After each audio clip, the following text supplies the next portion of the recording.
Shalom jemaat Tuhan, apa kabarnya? Senang bisa menjumpai Anda kembali di Small Group kita pekan ini. Saya berdoa setiap Anda semua dalam keadaan sehat, dalam keadaan baik, dan tentunya kita semua dalam keadaan yang diberkati Tuhan. Amin. Siap untuk kita menyembah bersama-sama? Jika siap, mari kita sehati, kita datang kepada Tuhan dan kita mengucap syukur. Mari kita tundukkan kepala. Kami bersyukur untuk momen yang luar biasa ini. Kami boleh berkumpul bersama-sama untuk satu tujuan dan kerinduan, yaitu menyembah Tuhan. Kami percaya ketika kami masuk dalam hadirat-Mu, kami akan menikmati sukacita, damai sejahtera yang kami nggak dapatkan di tempat yang lain. Oleh karena itu Roh Kudus, pimpin kami dan berkati kami dalam nama Tuhan Yesus yang luar biasa. Inilah kami siap membawa hidup kami menyembah-Mu.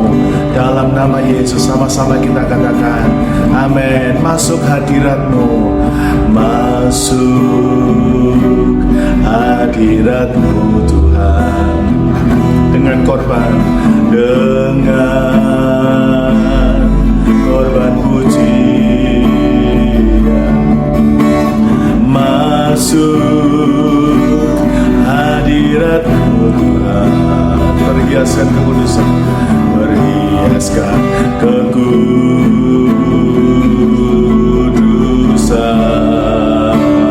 di hadapan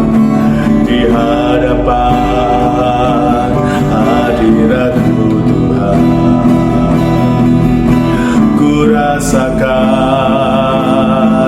kedamaian di hadapan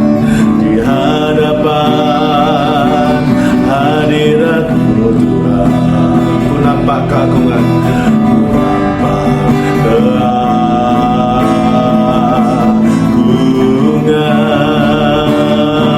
Yesus,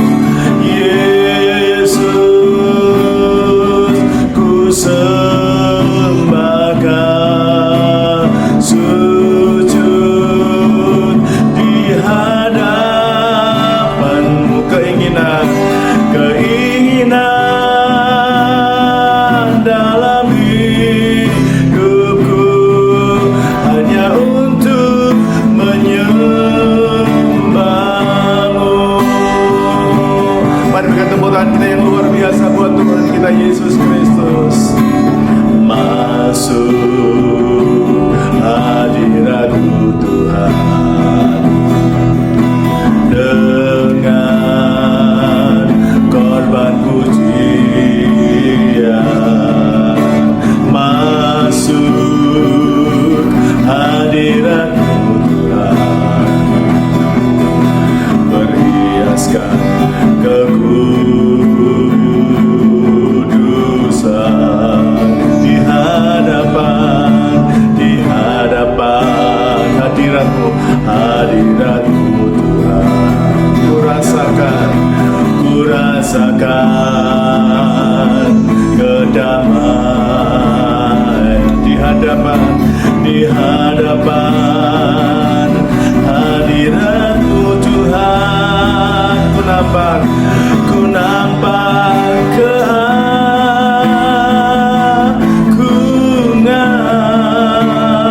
Yesus, ku sembahkan sujud di hadapan-Mu.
jemaat Tuhan sama-sama katakan, Yesus, ku sembah Kamu, sujud di hadapan keinginan dalam hidupku hanya untuk menyembahmu, Yesus, Yesus, ku sembah Kau, amin, sujud di hadapan-Mu, keinginan dalam hidupku, amin, hanya untuk menyembah-Mu.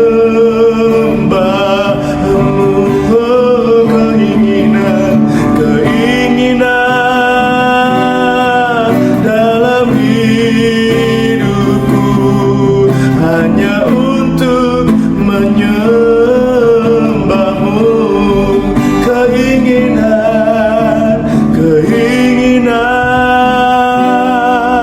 dalam hidupku hanya untuk menyembah-Mu. Mari berikan suara-suara haleluya. Oh, kami menyembah-Mu, sembah, sembah. Mari kita menyembah Tuhan sebab Dia layak untuk disembah. Kami menyembah Yesus,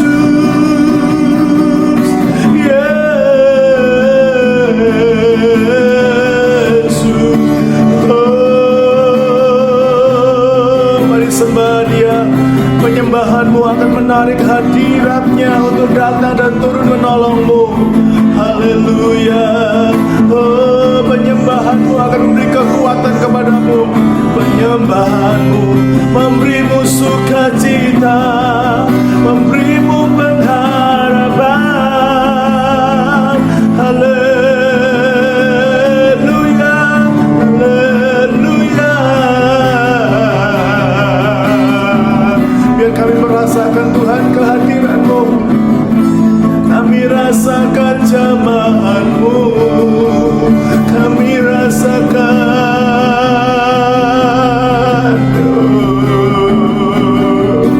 dalam malam raya Ciki. Engkau hadir, Roh Kudus, hadirlah Roh Kudus, hadirlah, hadirlah,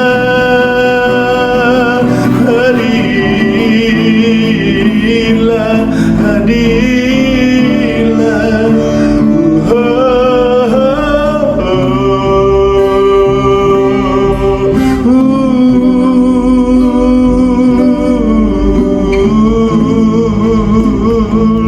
Terima kasih,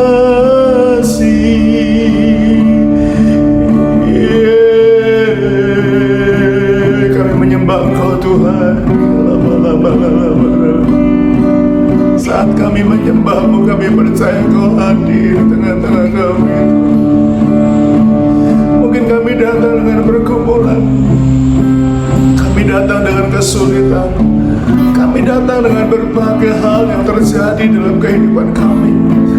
Tapi kami percaya saat kami menyembah-Mu, Roh-Mu hadir di tengah-tengah kami. Kasih-Mu Tuhan, kasih-Mu Tuhan menopangku, menguatkanku. Yesus, haleluya. Mari rasakan saudaraku, kasih-Nya mengalir di tengah-tengah kita. Dia memberimu kelegaan. Engkau gak perlu takut dengan beratnya pergumulan yang kau hadapi. Engkau gak perlu takut dengan sulitnya apa yang sedang kau jalani hari ini. Sebab engkau percaya ada Tuhan yang menyertai-Mu, ada Tuhan yang beri kekuatan kepadamu, ada Tuhan yang menopangmu, ada Tuhan yang senantiasa hadir untuk pegang tanganmu. Katakan, Yesus, akan erat tanganku, aku gak bisa hidup tanpamu Tuhan. Yesus, pegang erat tanganku, ku tak dapat hidup di luar kasih-Mu. Bapa, jangan tinggalkan aku, Engkau alasan selamaku hidup. Yesus, pegang erat tanganku, ku tak dapat hidup di luar kasih-Mu. Bapa, jangan tinggalkan aku, Engkau alasan selamaku hidup. Yesus, pegang erat tanganku. Oh, Yesus, pegang erat tanganku, ku tak dapat hidup di luar kasih-Mu. Bapa, jangan tinggalkan aku, Engkau alasan selamaku hidup. Yesus, pegang erat, Yesus, pegang erat tanganku, ku tak dapat hidup di luar kasih-Mu. Bapa, jangan tinggalkan aku, Engkau alasan selamaku hidup, Engkau alasan selamaku hidup, Engkau alasan selamaku hidup.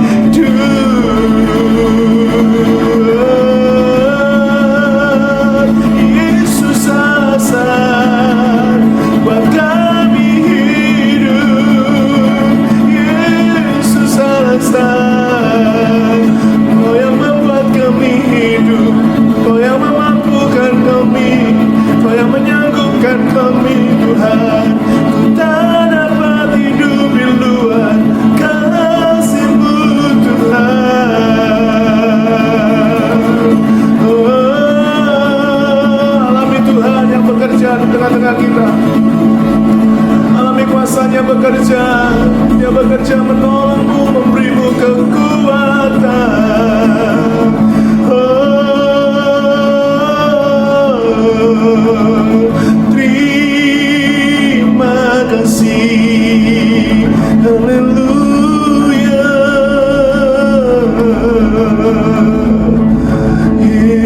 Yesus, terima kasih Tuhan.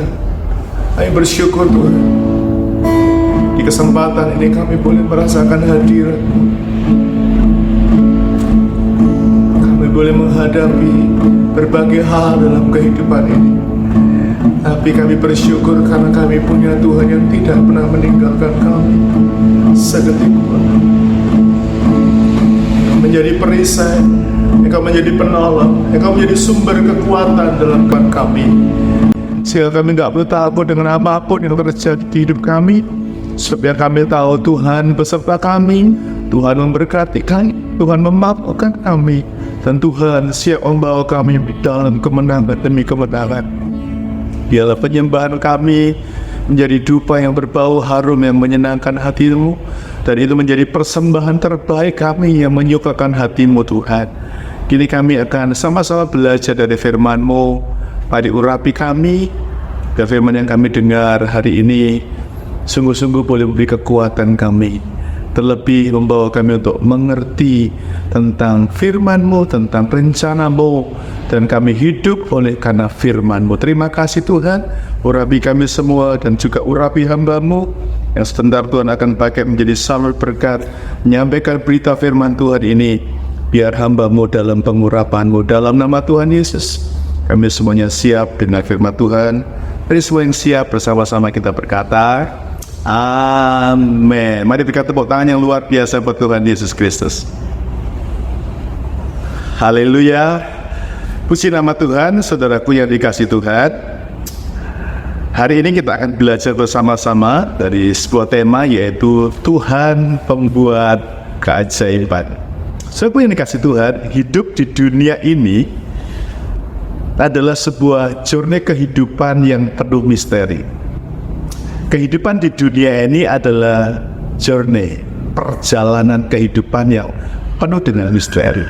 Kadang di sepanjang perjalanan kita ini bertemu bukan hanya hal-hal yang baik. Kadang kita juga bertemu dengan hal-hal yang tidak baik. Bahkan kita kadang diizinkan Tuhan dengan satu situasi di mana kita ketemu dengan hal-hal yang tersembunyi. Apa itu hal yang tersembunyi? Hal yang tersembunyi itu hal yang tidak kelihatan, hal yang kita tidak mengerti. Karena seringkali kita bertanya begini, untuk apa sih Tuhan izinkan ini terjadi dalam hidup saya? Kenapa kok saya harus mengalami situasi ini? Kenapa dalam keluarga saya harus mengalami ini? Kenapa anak saya harus begini? Kenapa usaha saya begini? Kita bertanya karena itu memang tersembunyi, itu belum kita ketahui. Kita juga bertanya, gimana cara menghadapinya? Udah tersembunyi, nggak tahu bagaimana cara menghadapinya. Bahkan, saudaraku, keadaan-keadaan ini, hal-hal yang tersembunyi ini datang menghampiri kita pada saat dimana kita ini gak siap. Dia datang tiba-tiba, dia datang mengejutkan kita, dia tiba-tiba membuat kita begitu shock ketika uang gak siap, mental gak siap, semuanya gak dalam persiapan. Tiba-tiba hal itu datang kepada kita. Bukankah kita sering mengalami hal itu? Amin. Tapi satu hal yang kita perlu ingat, bahwa apapun yang terjadi dalam kehidupan kita itu tidak terjadi secara kebetulan, tetapi semua itu terjadi karena sebuah tujuan. Sama-sama bilang, ada tujuannya. 2, 3, ada tujuannya. Amsal pasal 16 ayat yang keempat berkata, Tuhan membuat segala sesuatu untuk tujuannya masing-masing. Bahkan orang fasik dibuatnya untuk hari malapetaka. Saudara yang dikasih Tuhan, kadang Tuhan izinkan kita bertemu dengan hal-hal yang kita tidak siap. Tapi juga kadang-kadang kita ketemu dengan hal-hal yang baik. Semua itu ditentukan Tuhan, diizinkan Tuhan terjadi dalam kehidupan kita karena Tuhan punya tujuan. Amin. Bahkan kalau Anda ketemu, aduh saya ketemu teman saya kok hidupnya fasik ya, kok bisa ngomongnya kayak begitu, kok bisa menyakiti saya, kok bisa melukai saya. Dengar baik-baik, Tuhan itu buat segala sesuatu untuk tujuannya. Kalau ada orang-orang fasik ya Pak, berjumpa dengan kita, dihadapkan kepada kita, Anda dengar baik-baik firman Tuhan ini. Orang fasik dibuat Tuhan untuk hari malapetaka. Nanti di hari malapetaka ada orang-orang yang harus dibinasakan. Siapa? Orang-orang fasik itu. Oke, saya ingin menggarisbawahi bahwa segala sesuatu dijadikan untuk tujuannya. Sobat dikasih Tuhan, bagaimana jika ternyata ketika kita menghadapi persoalan-persoalan kehidupan ini dan kita merasa sulit? Ya, bagaimana caranya kita menghadapi semua itu? Dan hari ini kita belajar bersama-sama dalam Keluaran pasal 15 ayat yang ke-11. Keluaran pasal 15 ayat yang ke-11. Apa yang harus kita lakukan? Mari kita membaca ayat ini bersama-sama ya, dengan suara yang keras. 2, 3. Siapakah yang seperti Engkau di antara para Allah, ya Tuhan? Siapakah seperti Engkau, mulia karena kekudusan-Mu, menakutkan karena perbuatan-Mu yang masyhur? Engkau pembuat keajaiban. Amin, saudaraku. Saudaraku, ayat ini dituliskan oleh Musa ketika Musa bersama dengan bangsa Israel baru saja mereka melihat mukjizat terbesar, mukjizat legendaris yang kita pernah lihat, bagaimana bangsa Israel dibawa Tuhan untuk menyeberangi Laut Tebrau, sedangkan prajurit-prajurit, atau saya sebutnya dengan pasukan elit daripada kerajaan Mesir, itu hanyut, binasa, tenggelam, digulung oleh laut yang diizinkan oleh Tuhan. Dengar ini baik-baik. Ketika Musa menuliskan ini, Musa baru saja melihat mukjizat. Musa baru saja melihat Tuhan pembuat mukjizat itu, membuat mukjizat yang spektakuler. Itu sebabnya dari ayat ini kita bisa mendapat sebuah penjelasan yang luar biasa, bahwa dalam hidup ini ada satu pribadi yang siap sedia untuk menolong kita. Dia adalah Tuhan pembuat keajaiban. Sama-sama bilang, Tuhan pembuat keajaiban. 2, 3, Tuhan pembuat keajaiban. Amin, saudaraku. Tuhan itu adalah Tuhan ahlinya untuk membuat keajaiban dalam hidup kita. Amin. Mungkin kita berada dalam situasi yang sulit, mari kita fokus kepada satu pribadi. Ingat, ada Tuhan yang hebat dalam buat keajaiban. Jadi saya berkata kepada saudaraku, serumit apapun situasi yang Anda dan saya sedang hadapi, percayalah bahwa ada Tuhan yang sanggup untuk membuat keajaiban dalam hidup saudara. Amin. Ketika bangsa Israel itu keluar dari Mesir, Tuhan sengaja, sama-sama bilang sengaja, Tuhan sengaja membuat bangsa ini tidak lewat jalan pintas, tapi dibawa memutar dan lewat padang gurun. Dengan tujuan lagi katakan, ya, dengan tujuan katanya, yaitu bahwa supaya bangsa Mesir itu lihat mereka tersesat di padang gurun. Ayo kita hajar, ayo kita tarik mereka, ayo kita binasakan mereka. Dan benar-benar itu memancing, ya, Raja Mesir untuk mengerahkan seluruh kekuatan pasukan elitnya. Bisa bayangkan ya, semua prajurit-prajurit terbaik Mesir itu dibawa, saudaraku ya, untuk mengejar bangsa Israel. Dalam posisi itu, bangsa Israel pun ketakutan. Mau lari kemana?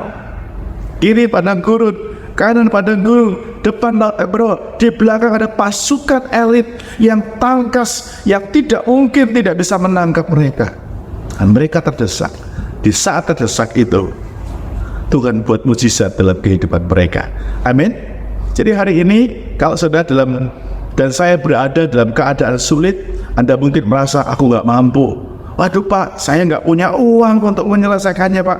Aduh, nggak ada orang Pak yang mau tolong saya. Nama saya sudah jelek Pak. Saya sudah terlalu banyak bohong. Saya terlalu banyak pinjam orang. Saya sudah terlalu banyak minta tolong pada si A, si B, si C, dan si D. Dengarkan ini baik-baik. Ingat, masih ada Tuhan pembuat keajaiban dalam hidupmu. Amin. Masih ada Tuhan. Dia Tuhan yang akan melakukan hal-hal ajaib dalam hidup saudara dan saya. Amin. Apa sih yang disebut dengan keajaiban? Arti ajaib dalam bahasa Indonesia berarti luar biasa, berarti tidak biasa, bahkan juga diartikan sebagai aneh, ya, sesuatu yang menimbulkan kekaguman atau sesuatu yang membuat orang lain itu heran. Dan hal ini juga menunjukkan kepada perbuatan supranatural, hal yang nggak natural, hal yang hanya bisa diperbuat oleh Tuhan, tidak bisa dijelaskan secara logis. Itu ajaib. Amin. Saya mungkin hari ini berkata, saya nggak ada uang Pak, saya nggak ada nolong saya Pak. Tapi dengar, kalau ada Tuhan membuat keajaiban, Dia bahkan bisa membuat sesuatu yang di luar logika kita, di luar nalar kita, itu bisa dilakukan Tuhan dalam hidupmu. Mari sama-sama renungkan dengan baik. Apa kesulitanmu? Ingat ada Tuhan pembuat keajaiban. Sesulit apa masalahmu hari ini? Ingat, kamu punya Tuhan pembuat keajaiban. Dia bisa lakukan sesuatu yang di luar akal dan pikiran. Coba saya akan tunjukkan sedikit apa yang diperbuat Tuhan bagi bangsa Israel pada waktu itu. Pertama dikatakan Tuhan menyelamatkan bangsa Israel dari ganasnya Laut Tebrau, tetapi Dia membinasakan pasukan elit Mesir. Keluaran 15 ayat 19 berkata demikian. Ketika kuda Fir'aun dengan keretanya dan orangnya yang berkuda telah masuk ke laut, maka Tuhan membuat air laut berbalik meliputi mereka. Tetapi orang Israel berjalan di tempat kering dari tengah-tengah laut itu. Lihat keajaiban.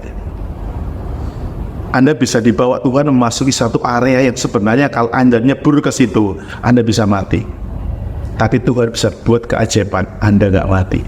Tapi ketika Anda keluar dari tempat itu, orang lain mencoba untuk melakukan hal yang sama, dia justru digulung habis oleh Laut Tebrau itu. Itulah dilakukan Tuhan. Mari bayangkan apapun dalam kehidupanmu, percaya Tuhan bisa buat keajaiban. Yang kedua, apa keajaiban yang dibuat oleh Tuhan kepada bangsa Israel? Ini menarik sekali, ya. Kita baca Keluar 15 ayat 25, ya. Saya tertarik sekali membagikan ini. Dikatakan demikian, Musa berseru-seru kepada Tuhan, dan Tuhan menunjukkan kepadanya sepotong kayu. Ucapkan sama-sama, sepotong kayu. Ya, sepotong kayu. Musa kemudian melemparkan kayu itu ke dalam air, lalu air itu menjadi manis. Di sanalah diberikan Tuhan ketetapan-ketetapan dan peraturan-peraturan kepada mereka, dan di sanalah Tuhan mencoba mereka. Saya kasih Tuhan, hal yang luar biasa yang kedua adalah Tuhan itu bisa mengubah air pahit menjadi manis dengan sepotong kayu. Saudaraku, sepotong kayu, saya tiba-tiba teringat dengan kata ini, sepotong kayu. Apa sih arti sepotong kayu yang bisa membuat manis? Pada waktu bangsa Israel keluar, habis bebas dari Laut Tebrau, tiba-tiba mereka berjalan di padang gurun dan tidak ada air sama sekali. Persediaan air mereka tidak ada. Lalu mereka ketemu dengan mata air, tapi air yang dihasilkan oleh mata air itu ternyata pahit, saudaraku ya, pahit. Lalu mereka mulai bersungut-sungut dan Musa mulai berseru-seru kepada Tuhan, tolong Tuhan, kami butuh air. Orang-orang ini udah marah, mau ngelemparin kami dengan batu, ya, mau ngancam kami, pokoknya nggak enak. Dan Musa berseru. Lalu Tuhan tunjukkan kepada Musa sepotong kayu. Sepotong kayu ini gambaran tentang salib Tuhan Yesus. Coba ini kasih Tuhan, kadang-kadang dalam kehidupan kita ini ada banyak hal yang terasa pahit dalam kehidupan. Pernikahan terasa pahit, kerjaannya pahit, ya pelayananmu juga terasa pahit. Ya mungkin Anda merasa tidak tahu kepahitan Anda di bagian apa. Anda rasa pahitnya kehidupan itu di mana-mana. Ada orang yang bertemu dengan saya, gak enak ya nikah, gak enak ya hidup ini, rasanya pahit, hambar. Gak enak jadi orang Kristen ini, karena aku gak merasakan salib itu. Tapi dari bagian ini Tuhan tunjukkan kepada saya begini, 2000 tahun yang lalu Yesus mati bagi kita. Siapa Yesus itu? Yesus Tuhan yang mengasihi kita. Amin. Dia mati di atas kayu salib. Jadi Tuhan dan Juru Selamat kita menyelamatkan kita daripada maut. Ya, pengorbanan Tuhan Yesus di kayu salib itu, kalau Anda terima dengan hatimu, undang Dia masuk dalam hatimu, libatkan Dia dalam masalahmu, maka pengorbanan Tuhan Yesus itu ketika ada dalam kehidupanmu, Dia bisa mengubah pernikahanmu jadi manis. Katakan amin. Hidupmu jadi manis, bisnismu jadi manis, pelayananmu jadi manis, karena engkau melibatkan Tuhan Yesus ada dalam hidup. Amin. Nah, ini jadi persoalan seringkali kita menikah, kita berkeluarga, kita sekolah, kita kuliah, kita berkarir, tapi jujur kita tidak melibatkan Tuhan. Kita mengandalkan kekuatan kita, merasa diri kita pintar, merasa diri kita hebat, merasa berpengalaman, merasa berpengetahuan, merasa punya segalanya. Tapi pertanyaannya, apakah engkau melibatkan Tuhan Yesus dalam bisnismu, dalam hidupmu? Bagaimana melibatkan Tuhan? Melibatkan Tuhan itu bukan hanya, oh ya, kalau mulai usaha panggil pendeta untuk berdoa, kalau mau ini panggil siapa untuk berdoa. Bukan, tapi hadirkan Tuhan di seluruh kehidupanmu. Ambil waktumu pagi-pagi datang menyembah, berdoa, bersyukur kepada Tuhan. Amin. Pada waktu engkau bersekutu dengan Tuhan, engkau baca firman tiap hari, engkau sedang menghadirkan salib Yesus dalam hidupmu. Engkau sedang mengizinkan sepotong kayu itu masuk dalam kehidupanmu. Dan sepotong kayu itu akan membuat hidupmu jadi manis. Katakan amin. Hidup kita jadi manis. Amin. Jadi pesan pentingnya yang perlu Anda dan saya renungkan bersama-sama hari ini adalah sadari bahwa kita punya Tuhan pembuat keajaiban. Sadar dulu nih, ada Tuhan pembuat keajaiban. Yang kedua, satu-satunya Tuhan pembuat keajaiban itu adalah Tuhan Yesus. Satu-satunya, tidak ada yang lain. Amin. Yang ketiga, percayai bahwa dalam kondisi apapun dalam hidupmu masih ada Tuhan Yesus yang adalah sumber pengharapan bagimu, karena Dia pembuat keajaiban. Amin. Dan yang terakhir, hanya Tuhan Yesus yang bisa membuat hidupmu jadi manis. Amin. Kalau Tuhan satu-satunya yang bisa buat hidupmu manis, maka Dia pasti akan buat keajaiban dalam hidup. Tuhan berkati. Mari kita berdoa. Bapa, hamba mau berhenti menyampaikan pesan Tuhan ini. Biar pesan Tuhan ini boleh sampai kepada semua jemaat, dan kami sudah diberkati oleh pesan firman Tuhan ini. Biarlah firman Tuhan ini jadi kekuatan baru bagi kami, dan kami tahu bagaimana kami harus melangkah. Dalam nama Tuhan Yesus kami berdoa. Haleluya. Amin. Ini saatnya sudah membagikan apa berkat yang sudah dapatkan lewat pelajaran hari ini. Saya tunggu kesaksian saudara. Tuhan berkati. Sampai jumpa minggu depan dan shalom.